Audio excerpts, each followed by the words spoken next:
আসসালামাইকুম, আমি মাসুদ রানা। আজ আমি আপনাদের সামনে একটি নতুন টপিক নিয়ে হাজির হয়েছি। টপিকটা হলো মৌমাছি কামড় দিলে আমরা চুন ব্যবহার করি কেন। এটা বিজ্ঞানের একটি কমন প্রশ্ন এবং খুবই মজাদার একটি প্রশ্ন। তো এই প্রশ্নের উত্তরে যাওয়ার আগে আমাদেরকে জানতে হবে প্রশমন বিক্রিয়া সম্পর্কে। তো প্রশমন বিক্রিয়া কাকে বলে? প্রশমন বিক্রিয়া হলো যে বিক্রিয়ায় লবণ, অ্যাসিড ও ক্ষার বিক্রিয়া করে লবণ ও পানি উৎপন্ন করে তাকে প্রশমন বিক্রিয়া বলে। এখন মৌমাছি যেই জায়গায় কামড় দেয় ওই জায়গায় এক ধরনের অ্যাসিড নিক্ষেপ করে। মৌমাছির যেই হুল থেকে এক ধরনের অ্যাসিড নিক্ষেপ হয়, অ্যাসিডটার নাম হলো ফর্মিক অ্যাসিড। অ্যাসিডের সংকেতটা হলো HCOOH, এটি ফর্মিক অ্যাসিডের সংকেত। এখন আমরা জানি চুন এক ধরনের ক্ষার, কারণ চুনের সংকেত হলো ক্যালসিয়াম অক্সাইড।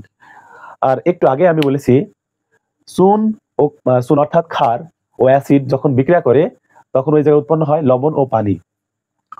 যখন মৌমাছি কোনো জায়গায় কামড় দেয় ওই জায়গা থেকে ফর্মিক অ্যাসিড নিক্ষেপ হয়। ওই ফর্মিক অ্যাসিডে যখন আমরা চুন ব্যবহার করে থাকি তখন অ্যাসিড প্লাস ক্ষার প্রশমন বিক্রিয়া করে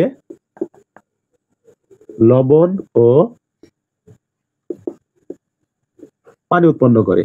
আর যখন লবণ ও পানি উৎপন্ন করবে তখন ওই জায়গাটায় যে জ্বালা পোড়া এবং ওই যে ফোলা ভাবটা কমে যাবে। এই কারণে আমরা মৌমাছি কামড় দিলে ওই জায়গাটায় চুন ব্যবহার করে থাকি। So that's all.